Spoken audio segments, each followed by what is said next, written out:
नमस्कार, आप देख रहे हैं न्यू इंडिया न्यूज नेटवर्क। मैं नेहा आपके साथ। बिहार सरकार में मंत्री और जेडीयू के राष्ट्रीय महासचिव अशोक चौधरी इन दिनों एक बार फिर से चर्चा में हैं। इस बार कारण कोई राजनीतिक बयान या चुनावी रणनीति नहीं है, बल्कि शिक्षा जगत में मिली उनकी बड़ी उपलब्धि है। बिहार राज्य विश्वविद्यालय सेवा आयोग ने अशोक चौधरी को सहायक प्रोफेसर के पद के लिए चयनित किया है। यह नियुक्ति उन्हें अनुसूचित जाति के कोटे के तहत मिली है। 57 वर्षीय अशोक चौधरी ने जानकारी दी कि उन्होंने इस पद के लिए आवेदन 2020 में किया था। उन्होंने यह भी स्पष्ट किया कि वे अपनी राजनीतिक भूमिका जारी रखेंगे और इस पद से कोई वेतन नहीं लेंगे। चौधरी ने कहा, मैंने राजनीति में आने से पहले पीएचडी पूरी कर ली थी। मेरे पिता चाहते थे कि मैं एक मजबूत और सशक्त बौद्धिक आधार के साथ राजनीति में उतरूं, इसलिए मैंने शिक्षा को गंभीरता से लिया। अशोक चौधरी एक राजनीतिक परिवार से ताल्लुक रखते हैं। उनके पिता महावीर चौधरी 1980 के दशक में कांग्रेस सरकार में मंत्री रहे।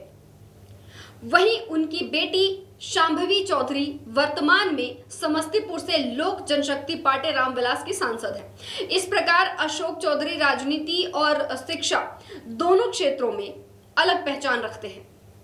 अशोक चौधरी ने बताया कि शिक्षा और शोध के प्रति उनकी रुचि वर्षों पुरानी है। उन्होंने अनुसूचित जाति की महिलाओं की सामाजिक स्थिति पर गहन शोध किया है।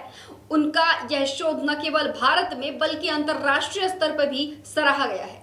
चौधरी ने बताया कि हार्वर्ड यूनिवर्सिटी ने मुझे अनुसूचित जाति की महिलाओं पर मेरा शोध प्रस्तुत करने के लिए आमंत्रित भी किया था। ये मेरी पीएचडी का विषय भी था। उन्होंने आगे कहा, जब 2020 में बिहार राज्य विश्वविद्यालय सेवा आयोग ने सहायक प्रोफेसर पद के लिए आवेदन मांगे तो मैंने बिना हिचकिचाए अप्लाई किया। अब मुझे यह सूचना मिली है कि मेरा चयन हुआ है। यह नियुक्ति पर राजनीतिक बयानबाजी भी शुरू हो गई है।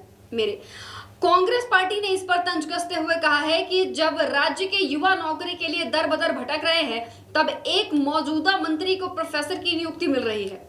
बड़ा सवाल। कांग्रेस प्रवक्ताओं ने आरोप लगाया कि यह आरएसएस कोटे से की गई नियुक्ति है। हालांकि इस बयान पर अशोक चौधरी की ओर से अब तक कोई प्रतिक्रिया सामने नहीं आई है।